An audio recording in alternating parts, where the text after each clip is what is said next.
At-Tahfidz Al-Azhar, tempatnya para penjaga Al-Quran yang dibina dengan iman, ilmu, dan adab.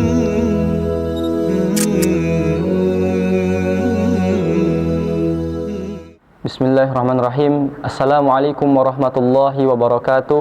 Alhamdulillahilladzi 'alamal insana ma lam ya'lam wa kana fadluhu 'alaihi 'aziman, wassalatu wassalamu ala rasulil azim wa ala alihi wa ashabihi ajma'in. Amma ba'd. Pertama-tama dan yang paling utama, kita panjatkan puja, puji serta syukur kita atas kehadirat Allah Subhanahu wa taala yang telah memberikan kepada kita beribu-ribu kenikmatan, di antaranya nikmat sehat dan waktu luang, yang dimana dengan sehat dan waktu luang ini kita bisa memanfaatkannya, bisa dipakai beribadah, bisa dipakai murojaah, dan lain sebagainya. Salawat dan salam tak lupa tercurah limpahkan kepada Nabi kita, yakni tak lain dan tak bukan Nabi Muhammad SAW. Bu'adat liman dukirta walam yusalli alaika, celaka yang ketika disebut namanya tapi tidak bersalawat kepadanya. Maka usahakan di momen apapun itu, ketika mendapatkan orang yang mengucapkan nama beliau Nabi Muhammad SAW, kita ucapkan Allahumma salli ala Muhammad wa ala ali Muhammad. Tak lupa kepada keluarganya, para sahabatnya, tabi'in dan tabi'in, dan semoga sampai kepada kita selaku umatnya yang insya Allah mendapatkan syafaatnya, yang tidak akan ada penyesalan ketika mengikuti beliau. Pada kesempatan kali ini, saya Karalvan akan membawakan acara yaitu tentang obrolan santai inspiratif bareng penghafal Quran. Dia telah, alhamdulillah, barakallah, telah menyelesaikan hafalannya 30 juz. Untuk informasi lebih lanjutnya, kita langsung saja berbicara dengan beliau. Assalamualaikum warahmatullahi wabarakatuh. Waalaikumsalam warahmatullahi wabarakatuh. Gimana, Ahi Faiz, kabarnya? Baik? Alhamdulillah, baik sekali. Ya, langsung saja ya, biar penonton gak bingung siapa antum itu sebenarnya. Kita langsung saja ke acara pertama, yaitu perkenalan. Antum bisa perkenalkan diri antum kepada mereka-mereka yang belum tahu nih siapa antum itu sebenarnya. Insyaallah. Akramullahu wa ahsana ilaikum. Baik, teman-teman semua, perkenalkan, nama ana Muhammad Faiz Rizki. Asal ana dari kota Tasikmalaya. Tempat tanggal lahir anak dari kota Tasikmalaya, tanggal 5 Maret 2005. Sudah mungkin cukup? Oke. Sekarang umur antum berapa, Afwan? Karena lahir 2005, bertepatan umur anak sekarang 20 tahun. Barakallah. Langsung saja ke pertanyaannya biar tidak memperpanjang waktu. Yang pertama, pertanyaan pertama nih, santai aja ya, kita ngobrol santai aja nih, karena ini acaranya obrolan santai inspiratif bareng penghafal Quran, dan antum salah satunya sini. Oke, pertanyaan pertama yaitu, bisakah antum ceritakan bagaimana perasaan antum ketika antum tuh sudah menyetorkan 30 juz nih, dan bisa disebutkan juga nih berapa lama antum menyelesaikannya? Kalau Anda ditanya tentang bagaimana perasaan anak ketika selesai menyetorkan hafalan 30 juz, mungkin ada dalam diri anak itu rasa bangga, terharu, sedih, bahagia juga. Karena mengapa? Karena kalau Anda lihat dari diri anak dulu, itu banyak sekali anak itu berdiam diri pada zona nyaman, di mana anak itu gak nyangka bisa sampai ke tahap ini, sampai kepada tahap bisa selesai menyetorkan 30 juz. Dan tentu juga kalau ditanya untuk kedepannya, mungkin anak pribadi juga memiliki rasa tanggung jawab yang sangat besar. Tentu teman-teman semua tahulah, ketika kita bisa menyetorkan hafalan 30 juz, tentu kita juga harus ada rasa tanggung jawab, yaitu memurojaah semua setoran itu. Dan jadi anak pribadi mungkin sampai sekarang sedang mengusahakan yang namanya murojaah itu. Memaksimalkan itu emang yang paling susah ya? Ya, betul sekali. Itu murojaah. Susah banget mungkin. Ya. Lebih susah menjaga daripada menambah ya? Betul sekali. Oke, pertanyaan yang kedua yaitu, apa motivasi terbesar antum dalam menghafal Quran gitu sampai hatam nih? Karena banyak kan sebagian dari teman-teman kita yang mereka tuh awalnya semangat di awal tuh masuk tahfidz, tapi ketika di tengah-tengah menemukan ayat yang susah, keluar kabur. Nah, ini sekarang anak mau tanya, bagaimana cara antum menjaga semangat antum sampai menyelesaikan atau sampai menghatamkan Al-Quran? Ketika Anda ditanya tentang semangat anak, gimana caranya anak itu dapat menyelesaikan hafalan 30 juz, awalnya Anda juga sangat sulit. Malah ketika anak setoran itu, ada salah satu asatidz di sini mengatakan coba antum deketi orang yang menyetorkan hafalan itu, dia cepat katanya gitu. Sampai di mana tahap ana di fast itu ngedrop banget. Belum di sana itu bacaan ana itu belum benar. Ditambah ngafal itu susah. Ditambah mungkin sejak dari dulu itu ana gak ada basic yang namanya menghafal. Mungkin pernah menghafal tapi sedikit-sedikit. Nah, sampai kepada tahap ana bisa nyetorin 30 juz ini. Jadi waktu itu motivasi ana itu lihat satu teman di mana dia itu sangat-sangat ngorbanin waktu dengan ngafalin Al-Quran gitu. Dan di sini juga gak apa ya, ana termotivasi bukan hanya dengan satu teman, tapi dengan teman-teman yang lain. Dimana ketika ana lihat track record mereka, ada yang memang dulunya itu track record mereka itu bukan dari keluarga yang paham agama. Dan dimana mereka itu bisa ke fast ngafalin Quran sampai sebegitu luar biasanya beliau gitu kan. Nah, alhamdulillah pada sampai ketika anak dapat motivasi, dapat nasihat dari mereka-mereka yang memang dulunya punya track record yang sangat rumit kalau kita pikirkan, dan di sana muncullah motivasi terbesar anak, dimana anak itu yang pertama pengen bahagiain ortu, karena jujur anak pribadi tidak terlahir dari keluarga yang paham agama. Makanya ketika anak punya motivasi menyetorkan 30 juz itu, anak mudah-mudahan bisa, dimana anak menciptakan keluarga, suasana yang baru, dimana menciptakan keluarga yang paham agama. Dan insya Allah juga buat teman-teman, mudah-mudahan motivasi ini berguna juga buat teman-teman semua. Insya Allah ya, sangat banyak sekali motivasinya dari mulai teman dan keluarga juga. Semoga antum bisa menghandle keluarga antum lah ya dalam urusan agama ini. Amin. Pertanyaan ketiga ini tentang apa ya? Pertanyaan seputar proses hafalan nih. Ini seru nih, karena banyak teman-teman yang wah ini saya lama banget nih. Kenapa gitu ngelihat orang begitu cepat, tapi kok kenapa saya lama banget gitu. Nah, ini pertanyaannya seputar hafalan, proses antum menghafal nih. Yang pertama, berapa lama waktu yang dibutuhkan untuk menyelesaikan 30 juz itu? Nah, jujur waktu ana menyetorkan dalam menghafal sampai bisa ke tahap menyetorkan 30 juz itu, kalau dihitung-hitung bisa sampai 1 tahun 3 bulan mungkin, atau lebih lah mungkin kalau dihitung-hitung. Kurang lebih. Ya, terus kalau ditanya tentang proses, itu sangat-sangat rumit. Dan memang bagi teman-teman juga yang mendengar, jangan sampai ngiranya itu kayak mudah atau apalah gitu kan. Tapi jujur, dalam proses yang rumit ini banyak sekali pelajaran, hikmah-hikmah yang kita ambil. Misalnya, tadi Ana sebutkan di pertanyaan sebelumnya kan, Ana itu awalnya itu susah menghafal. Belum lagi bacaan itu masih belibet waktu dulu itu kan. Nah, jadi dimana sampai Ana mempunyai dari segala permasalahan itu punya jalan keluar intinya. Nah, Ana tuh sedikit demi sedikit mengubah segala metode, malah memunculkan segala metode dalam menghafal. Awalnya itu Ana menghafal itu dengan metode tikror, yaitu dengan mengulang-ulang setelah halaman terus diulang-ulang. Dan tetapi kesini semakin kesini, Ana bukan menemukannya kayak bisa lah menemukan metode sendiri, kayak Ana tuh menghafal dengan Al-Quran yang per kata. Jadi Ana baca dulu artinya, Ana bayangin lah si arti itu dibuat menjadi sebuah cerita. Nah, ketika dibuat dengan sebuah cerita, udah kebayang tuh artinya tuh, tinggal ngafalin Arabnya per kata. Jadi kebayang lah ketika kita tahu artinya, kebayang juga Arabnya. Dan di sana Ana mulai menemukan metode itu, dan akhirnya alhamdulillah sampai sekarang bisa menyetorkan 30 juz. Masya Allah. Semoga Allah menjaga hafalan antum ya. Apa tantangan terbesar antum selama proses menghafal? Tantangan terbesar ya? Atau bisa juga lah kalau mau cerita tentang tantangan terbesar apa, tentang tantangan terkecil apa, yang remeh-temeh yang anggap antum. Kalau tantangan terkecil mungkin futur ya. Futur. Bisa jadi futur juga masuk ke terbesar lah. Karena kalau dibicara tentang tantangan terkecil itu mungkin seperti ngobrol sama teman, kayak keasikan bercanda. Akan tetapi kalau ditanya tentang tantangan besar, mungkin teman-teman semua merasakan lah, yang udah berpengalaman mungkin kayak kita diuji dengan ekonomi. Oh ya. Yang kedua juga mungkin diuji dengan keluarga. permasalahan-permasalahan keluarga atau justru permasalahan-permasalahan kita baik di lingkungan sekitar, dengan teman, dengan asatid, dengan masyarakat misalnya.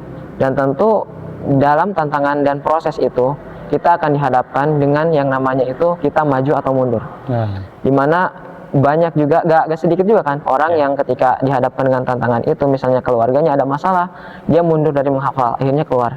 Ada juga yang dia itu kokoh imannya, ketika dia dihadapi dengan suatu tantangan yang sangat begitu besar, baik dia menghadapi tantangan dalam keluarga, misalnya dalam ekonomi, dalam lingkungan relasi dengan masyarakat, itu dia tetap kokoh ingin menghafal Quran. Karena apa? Karena dia memang mungkin niatnya dari awal itu dia ingin benar-benar menghafal Quran. Tuh. Oke. Nah, sekarang masuk ke pertanyaan inspiratif nih. Apa? Yang pertama ini dulu nih. Siapa sosok yang paling berperan dalam mendukung saat antum menjadi hafid ini nih? Dalam menghafal ini. Kalau apa ya? Ditanya tentang sosok. Wait. Anda tebak pasti yang pertama keluarga kan? Betul. Oke. Keluarga. Silakan lanjutkan. Jadi Jadi motivasi terbesar dan dukungan terbesar ketika Anda menghafal itu dari sosok mama, sosok ibu. Begitu juga keluarga semuanya. Nah, jadi ibu juga kayak shock ketika Anda bisa menyetorkan hafal 30 juz. Dan jujur, Anda juga ketika Anda futur nih, ketika Anda ada masalah, Anda yang awal ceritain itu masalah ke Allah dulu, terus ke ibu. Nah, di sana dimana ibu Anda itu memberikan beberapa macam solusi, bukan beberapa macam, tapi kayak memberikan jalan keluar sedikit demi sedikit gitu. Kayak harus semangat lah, lihat mama ini gimana berjuang di sini lah katanya gitu kan. Terus harus lihat keluarga juga lah. Akhirnya ketika Anda memikirkan hal yang demikian, itu muncullah motivasi kuat bahwa Anda itu sampai di titik ini tuh gak jadi sia-sia gitu, pasti ada membuahkan hasil yang begitu luar biasa untuk kedepannya. Berarti memang ibu yang menjadi support system yang pertama ya? Yang pertama banget. Ana pernah dengar dari Ustadz yang ngajar ulumul Quran, siapa? Ustadz Faisal Adam. Katanya ketika orang tua memberikan yang terbaik, maka kita pun begitu juga harus begitu. Nah, antum alhamdulillah termasuknya ya. Yang kedua, bagaimana cara antum menjaga semangat ketika merasa malas lah ini ngapalin ayat ini nih. Gimana tuh caranya gitu? Kalau ditanya soal mengatasinya ya? Mengatasinya berbagai macam sih. Kadang kalau memang misalnya malas banget nih, di waktu itu Anda berhenti ngafal, Anda carilah suatu aktivitas atau kebahagiaan yang memang memunculkan hormon kebahagiaan Anda lagi itu. Nah, ketika kita muncul hormon bahagia nih, ketika kita menghafal lagi, mengulangi ayat yang sulit tadi, itu bakal excited banget tuh buat menghafal. Akhirnya lama-kelamaan ketika terus diulang, nanti juga bakal muncul sendiri tuh di pikiran kita bahwa ayat itu telah kita hafalkan, telah hafal gitu. Bagus ya. Langsung kita masuk lagi ke pertanyaan terkait dampak dan harapan antum nih. Yang pertama, apa perubahan terbesar yang antum rasakan setelah setelah menyelesaikan hafalan antum nih? Setoran ya. Ada yang berubah gak dalam hidup antum gitu? Wah, banyak banget kalau ditanya soal perubahan. Kalau storytelling boleh gak? Boleh. Jujur ya, karena itu waktu dulu SMA nih, sekolah itu susah banget yang namanya diuji dengan ekonomi. Wah, serius. Tapi ketika Ana masuk ke pondok, ketika Ana mencoba mendekatkan diri kepada Allah, walaupun belum deket banget nih, kayak masih diuji dengan futur lah, dengan kayak beberapa macam ujian lah gitu kan. Tapi jujur, teman-teman semua nih, ketika teman-teman itu ingin berhijrah untuk menjadi pribadi yang lebih baik, pasti Allah akan bantu, apalagi dalam proses menghafal Quran. Wah, sumpah itu benar-benar kayak kita tuh dikasih perubahan sama Allah tuh banyak banget. Dari mulai kalau kita misalnya diuji dengan ekonomi, tentu Allah itu akan memberikan jalan. Misalnya, Ana itu waktu dulu sebelum menjadi penghafal Quran, itu Ana sangat diuji dengan ekonomi. Dan Ana berpikiran bahwa kan Ana ini bukan termasuk, tapi Ana ini emang anak yang pertama. Tentu anak yang pertama itu teman-teman semua keluarga. tahu. Nah, harapan keluarga gitu kan. Mikirin ekonomi keluarga gimana supaya maju lah. Betul. Terus mikirin gimana supaya keluarga ini bisa, keluarga kita itu bisa kayak ada kemajuan dalam ekonomi, dalam segala sesuatunya lah. Nah, tentu anak tuh berpikir ke sana, dan anak juga kayak kadang mikir ibu di sana gimana gitu. Sedangkan anak-anak pertama itu malah mondok gitu kan. Betul. Tapi karena ibu terus memberikan support, terus memberikan kayak motivasi supaya anak terus istiqomah dalam menghafal, akhirnya muncullah Allah bantu dengan bantuan yang begitu luar biasa. Yang tadinya mungkin kalau dibicara tentang harta, yang tadinya harta itu kurang, tapi ketika anak mengajar akhirat, ketika anak menghafal Quran, Allah cukupkan, masya Allah banget. Dari yang mungkin dulu itu anak jujur ya punya HP 1 itu sama bertiga, ibu, adik, sama anak. Tapi ketika anak menghafal Quran itu nggak tahu ya, rezeki itu datang tiba-tiba. Anak bisa sampai, kalau dihitung-hitung HP bisa sampai 3. Alhamdulillah. Dan itu kalau teman-teman pikir kok ini menghafal Quran diam di pondok tapi bisa lancar rezeki gitu. Dan di sini itu kan kita program 2 tahun, 1 tahun kan pengabdian, tentu kita ngajar. Nah, dari sana itu dari bukan penghasilan tapi dari rotibah, tanda terima kasih yang punya yayasan pengajarnya, yang punya yayasan kajiannya kan. Nah, di sana itu penghasilannya anak pakai untuk menabung. Akhirnya anak belilah dengan segala kebutuhan keluarga, apa yang keluarga butuhkan gitu kan, dari mulai fasilitas elektronik apapun itu, alhamdulillah Allah cukupkan. Terus juga kalau ditanya tentang skill, masya Allah banget, ketika kita dekat dengan Allah, skill tuh seolah-olah terus menerus itu berubah. Dari yang tadinya jujur ya, anak itu dulu itu sangat malu ketika berhadapan dengan yang namanya kamera depan publik gitu kan. Dan tetapi ketika anak dekat dengan Allah, anak tuh seolah muncul afirmasi dalam diri itu, selalu kayak melemparkan afirmasi bahwa kita tuh punya Allah gitu. Ngapain kita takut untuk mencoba segala sesuatu? Dan akhirnya takut ya? Iya, bener. akhirnya ya semakin sedikit demi sedikit, akhirnya kehidupan kita pun pasti berubah ketika kita dekat dengan Allah, apalagi dengan Al-Quran. Gitu. Nah, ini pertanyaan terakhir nih. Pertanyaan nanti buat antum. Terakhir, last pertanyaan yang terakhir. Apa pesan antum untuk teman-teman yang sedang berjuang nih menghafal, mensetorkan Al-Quran, biar gimana lah, ya gitulah pesan antum lah buat mereka gitu kan. Ya. Nah, buat teman-teman terus di sini ya, umumnya juga buat teman-teman di luar sana yang dalam proses menghafal itu banyak liku, banyak ujian yang memang rintangan itu gak mudah untuk kita lewati. Nah, mungkin teman-teman semua coba jalanin aja dulu. Bukan dalam artian jalanin aja dulu tuh kayak kita tuh menghafal tanpa motivasi gitu. Tetapi kita kembali lagi kepada niatan kita untuk apa kita menghafal Al-Quran.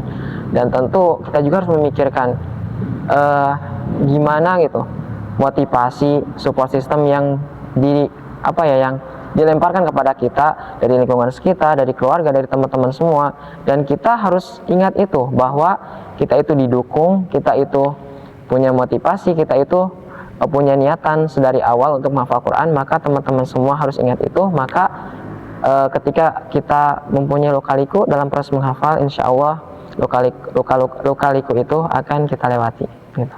Pelajaran yang bisa kita ambil dari video atau kesempatan kali ini teman-teman sekalian, yang pertama, ujian itu pasti ada ya, tentu. Ujian mau antum orang kaya atau orang biasa aja, pasti ujian itu ada dalam proses menghafal atau apapun itu.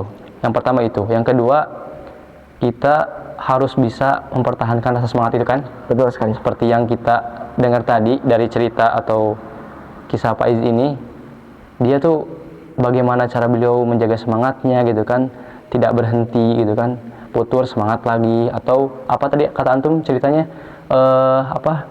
menghadirkan motivasi dari dukungan-dukungan keluarga, dukungan-dukungan teman-temannya mungkin, atau dukungan-dukungan masyarakat.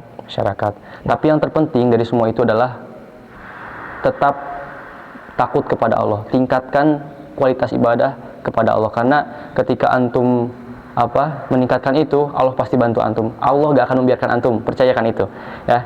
Nah, kata-kata terakhir nih buat teman-teman yang nonton pada kesempatan kali ini, kata-kata simple tapi berbobot. Insyaallah. Boleh. Kata-kata ya. Ya. Nah, kalau ditanya soal kata-kata, Untuk jadi anak pribadi itu gak jago ya buat kata-kata, tapi adalah buat teman-teman semua. Nah, jadi ada sepatah kata, dua patah kata lah.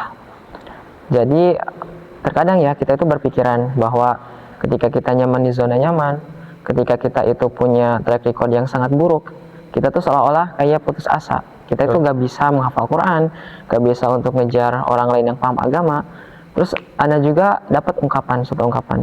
Ketika kita tidak bisa berlomba dengan orang-orang solih dalam memperbanyak amal, maka kita harus senantiasa berlomba-lomba dengan orang yang berdosa untuk mendapatkan ampunan Allah. Betul. Itu sangat kata-kata sampai sekarang itu buat diri anak pribadi sangat berkesan.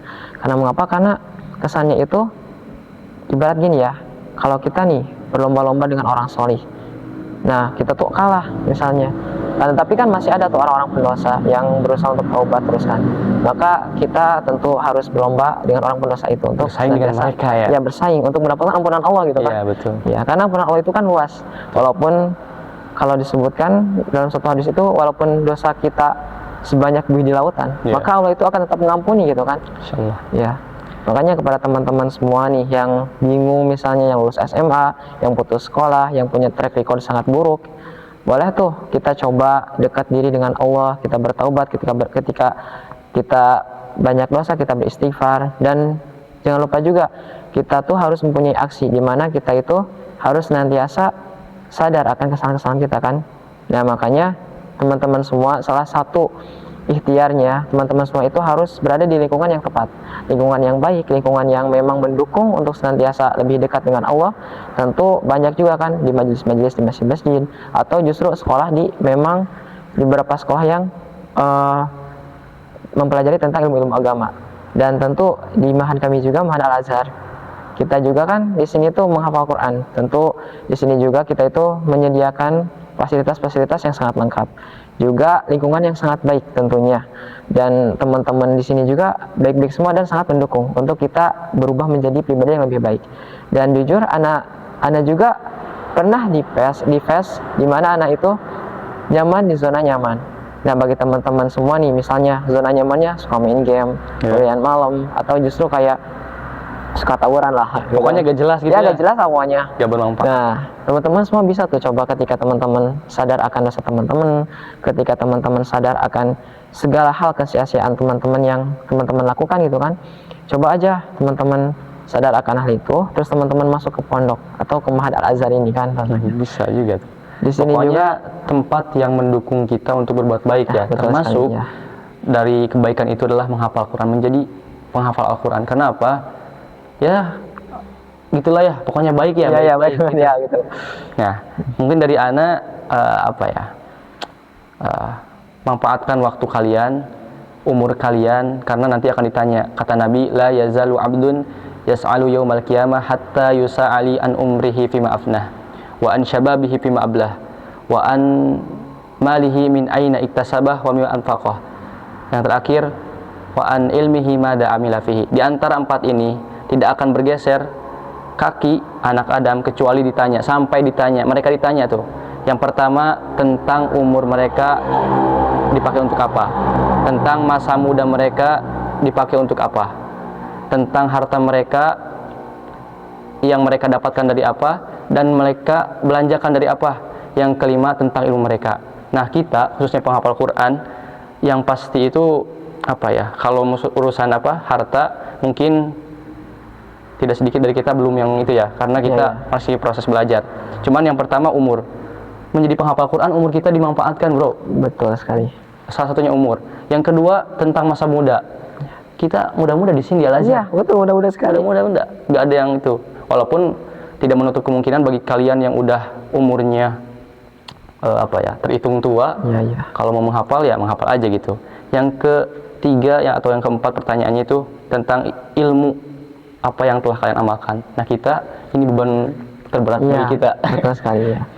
Mungkin Ana nih mau ajak teman-teman, tapi antum aja yang ajak buat siapa sih yang gak mau ke mahal tahfidz yang gratis, fasilitas full? Iya betul. Mungkin antum bisa ajak teman-teman yang di sana yang masih bingung gitu kan ya. Coba antum ajak mereka. Mungkin gak cuma Ana ya, tapi antum juga ngajak ya. Boleh? Nah, dari diri Ana pribadi kepada teman-teman nih yang bingung cari pondok, yang bingung mau sekolah kemana, silahkan masuk ke Ma'had Al-Azhar. Di sini itu segala fasilitas kita sediakan, dari mulai aula, dari mulai perlengkapan pribadi seperti lemari, kasur, di sini kita sediakan. Terus juga kita jangan mikir di sini tuh berbiaya gitu, berbayar. Tapi di sini tuh full beasiswa sampai 2 tahun. Belum lagi 1 tahunnya itu kita sebagai bentuk pengabdian mengajar rumah tahfidz gitu. Betul. Jadi di sini dikasih makan kan? ya dikasih makan itu, Dikasih lupa. makan? Lupa, Berapa dikasih kali makan tuh itu. makannya? Makannya itu 3 kali. 3 kali? Iya, belum lagi yang masak itu bukan dimasakin, tapi kita juga bisa belajar skill masak. Teman-teman, selain kita Masak belajar sendiri. Al-Quran, menghafal Al-Quran, kalian juga dididik untuk menjadi mandiri. Bisa masak sendiri, nyuci sendiri, Nah, betul. dan itu semua gratis. Gratis. Tinggal apa sih yang kalian tunggu-tunggu? Ayo masuk, login ke Al-Azhar, Ma'had Al-Azhar. Tahfidz Al-Azhar. Ya betul. Gitu. Mungkin untuk kesempatan kali ini itu saja yang bisa kami sampaikan. Saya terkhusus apabila ada kesalahan, itu pure dari saya dan dari setan, dan benarnya mungkin dari Allah Subhanahu wa taala. Saya Kara Alvan dan Faiz menutup pada video ini. Assalamualaikum warahmatullahi wabarakatuh.